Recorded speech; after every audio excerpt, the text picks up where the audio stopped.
Good morning, सत श्री अकाल, नमस्कार, आदाब दोस्तों। मैं हूं आपका डॉक्टर अंकित। और क्योंकि डॉक्टर हैं तो कहीं ना कहीं किसी बीमारी की, किसी डिजीज की बात करेंगे, उससे बचाव की बात करेंगे, किस तरह से इलाज लिया जाना चाहिए, सही तरीके से क्या इलाज है, सही ट्रीटमेंट क्या है, उसी के रिगार्डिंग बात करेंगे। तो इसी के कंटिन्यूशन में आज बात करते हैं थायराइड की प्रॉब्लम की। बहुत सारे लोग, बहुत सारे पेशेंट, शायद आप भी, बहुत सारे सवाल मन में घूमते हैं टेस्ट कराने से पहले, स्पेशली जब आप थायराइड के पेशेंट्स हो या आप नई नई टेस्टिंग करा रहे हो या आप बहुत समय के बाद टेस्ट करा रहे हो। तो कुछ ऐसी गलतियां करता है इंसान टेस्टिंग से पहले। तो आज उन्हीं गलतियों की बात करेंगे कि थायराइड की टेस्टिंग से पहले कौन सी 4 ऐसी गलतियां हैं जो इंसान कॉमनली करता है, या फिर कौन से ऐसे क्वेश्चंस हैं जो इंसान के दिमाग में हमेशा खटकते रहते हैं कि क्या ये करना चाहिए या नहीं करना चाहिए। पहला सवाल, क्या थायराइड की टेस्टिंग के लिए डॉक्टर साहब फास्टिंग की जरूरत है? खाली पेट सैंपल देना है? बिल्कुल भी नहीं। थायराइड की टेस्टिंग के लिए खाली पेट सैंपल की जरूरत नहीं है, बट शर्त, जब भी आप टेस्टिंग कराते हैं, अगर आप थायराइड की मेडिकेशन खा रहे हैं, थायरोक्सिन खा रहे हैं या हाइपरथायराइडिज्म की भी मेडिसिन खा रहे हैं, अगर हम दवाई की डोज को मॉनिटर कर रहे हैं तो बस सेम टाइम पे टेस्टिंग कराएं। अगर आपने पिछली बार अपना टेस्ट 8 बजे कराया था मॉर्निंग में, तो तब भी 8 बजे ही कराएं। कोशिश करें कि उसी समय के आसपास टेस्ट करा लें। ऐसा ना करें कि पिछली बार आपने मॉर्निंग में टेस्ट कराया, नेक्स्ट टाइम इवनिंग में कराया। तो कोशिश करिए कि जब भी दवाई को मॉनिटर करना है, जब भी हमने ट्रीटमेंट को मॉनिटर करना है, तो सेम टाइम पे टेस्टिंग करानी है। नेक्स्ट टेस्ट भी उसी समय पे कराएं जिस समय में हमने पिछला टेस्ट कराया था।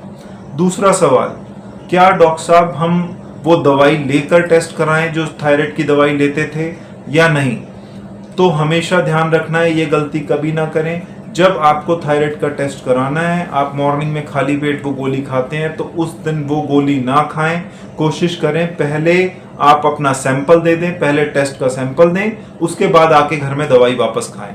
तो दवाई लेने के बाद टेस्ट नहीं कराना है, पहले सैंपल दे देना है, फिर उसके बाद आपको अपनी मेडिकेशन आके ले लेनी है।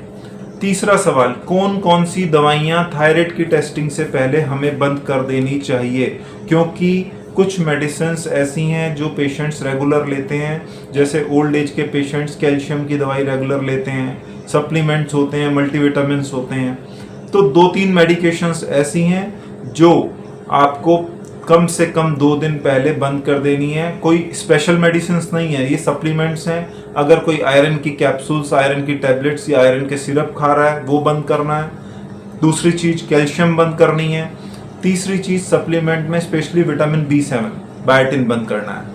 तो लगभग जब आपको टेस्ट कराना है तो उससे 2 दिन पहले ये 3 मेडिकेशन, कैल्शियम, आयरन और विटामिन B7 या बायोटिन या कोई भी आप मल्टीविटामिन के अगर कैप्सूल खाते हैं, तो कोशिश करिए कि इनको 3 दिन पहले बंद कर दें। चौथी चीज जो सबसे इम्पॉर्टेंट है, कभी भी कोशिश करिए कि थायराइड की टेस्टिंग, स्पेशली अगर आप थायराइड की दवाई खाते हैं, आप थायराइड के शिकार हैं, थायराइड की बीमारी है, तो प्रोफाइल टेस्टिंग मत कराएं। अपना टेस्ट, सिर्फ थायराइड का टेस्ट अलग से कराएं, क्योंकि प्रोफाइल टेस्टिंग में बहुत से टाइम्स में रिपोर्ट गलत आ जाती है, वो एबनॉर्मल पेशेंट्स की भी नॉर्मल आ जाती है।